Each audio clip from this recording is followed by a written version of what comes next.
Good morning. Our topic is on breastfeeding. And so I want you to imagine you're a new mom.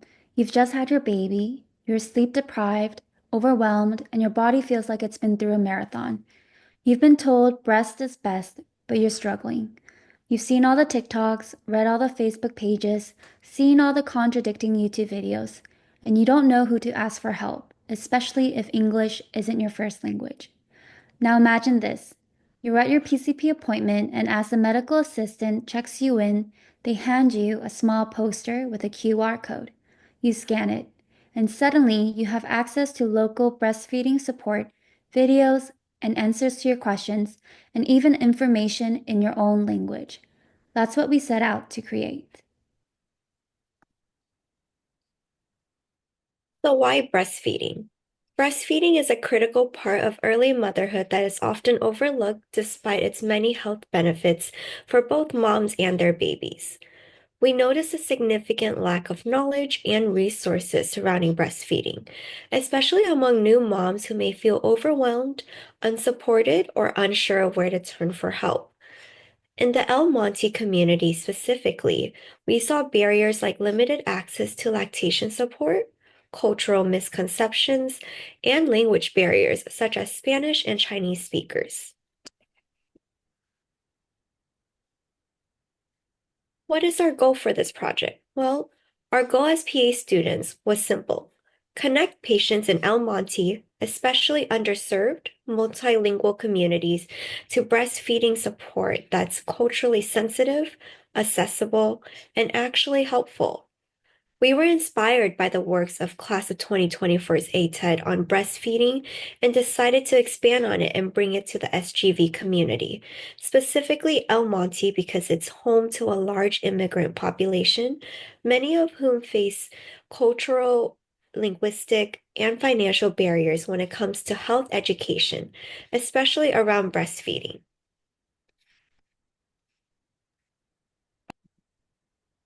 When we looked at the data for Los Angeles County, we saw something promising, but also something deeply concerning.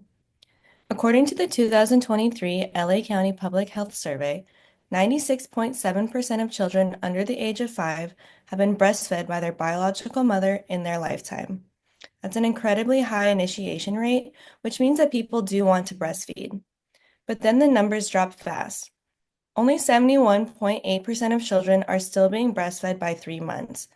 And by 6 months, that number falls to just 61.1%. So the real problem isn't starting breastfeeding, it's continuing it. And the disparities are even more apparent when you zoom in on certain regions. In areas of LA County with the highest infant mortality rates, we see three things. One, we see the lowest rates of exclusive breastfeeding at 3 months. Two, we see the fewest lactation resources available.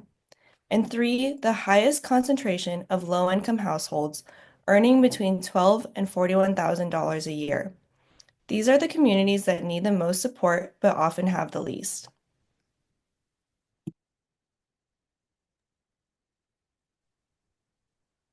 Moving on to our research, these trends that Galen was talking about reflect what we found in some articles as well. One of the articles, called Breastfeeding, Uncovering Barriers and Offering Solutions, explained how socioeconomic stressors like short maternity leave, a lack of access to lactation consultants, and unsupportive workplaces can create real obstacles to breastfeeding continuation. They advocate for a multifaceted approach: better healthcare provider guidance, breastfeeding friendly workplace accommodations like lactation rooms, and public health campaigns to normalize and support breastfeeding for the long term. We also looked at nutrition in the first 1,000 days, which outlined how breast milk isn't just about feeding, it's also about preventing childhood obesity. It actually regulates metabolism, strengthens the gut, and promotes immune development. Breastfed babies have healthier growth patterns and are less likely to develop obesity later in life. So this project was designed around a simple but powerful idea. If we know what the barriers are, then we can start breaking them down. And in particular, doing that through offering supportive resources to moms? We created a QR code that links to a link tree filled with free local breastfeeding resources in the Los Angeles and San Gabriel Valley area. It's smartphone friendly. It's available in English, Spanish, and Chinese. It includes videos, hotlines, lactation consultant referrals, community programs, and education on breastfeeding benefits. We made sure that the language was clear, non-judgmental, and inclusive, and that the materials were culturally appropriate. This is the QR code, and here is what the landing page of our link tree looks like. Here you can see our English folder with local resources, an overview, mental health resources, and more. The Spanish and Chinese folders have links that provide the same or similar resources available in their respective languages. You can scan this QR code to see the resources we have to offer.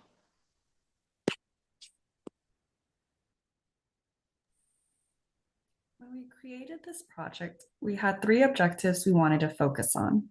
First, we wanted to increase mothers' knowledge of benefits of breastfeeding by at least 1 point on a 5-point scale. Second, we aimed to increase their awareness of breastfeeding resources, both online and locally, by at least 2 points. And third, we wanted to boost their confidence in how long breastfeeding is recommended, again, by at least 1 point.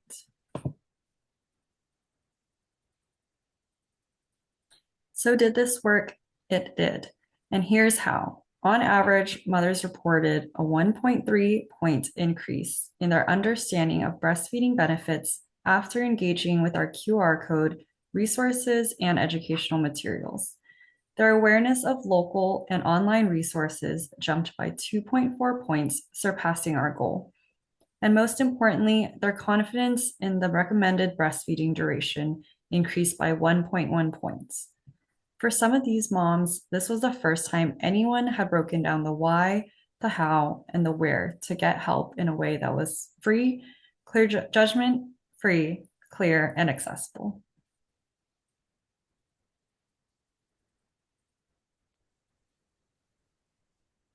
So in terms of a couple of successes as well as one improvement point, we're going to move on to our star wish. Our first star was something applicable to today because we got a recent email that said JAMA and the USPSTF was coming out with a new recommendation statement that related directly to our topic, which we thought was really cool, showing that our research project is pretty applicable to current topics in medicine.